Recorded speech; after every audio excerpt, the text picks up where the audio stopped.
បាទជំរាបសួរពុកម៉ែបងប្អូនថ្ងៃនេះវិលត្រឡប់មកជួបជាមួយនឹងខ្ញុំបានទៀតហើយដែលមានការអធិប្បាយគូដក2ស្មើនៅពេលរាត្រីនេះតែម្ដងបាទឥឡូវជំនួប2ស្មើនេះគឺស៊ីសាច់ហុតឈាមតែម្ដងបាទគឺបាល់ចេញពីប្រញញទាត់សេវាតែកម្ពុជាក្បាច់កីឡាករកម្ពុជាក្បាច់ឥឡូវសេវាទៅហើយចូលថ្នាក់ប្រូលីតគាស់មួយចាក់ក្រោយប្រូឆាងគាស់មកវិញទូយកទឹកមួយប្រញញចាក់ក្រោយប្រូឆាងគាស់មកវិញទ្រុញទៅក្រោយថែមទៀតគាស់មកវិញទៀតប្រូរីកាប់ទៅវិញតម្លាក់មុខប្រូរីចាក់ទៅវិញទៀត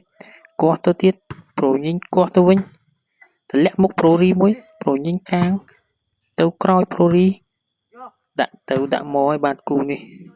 មិនដឹងជាប្រហែលវិនាទីប្រហែលនាទីទេ Oh my god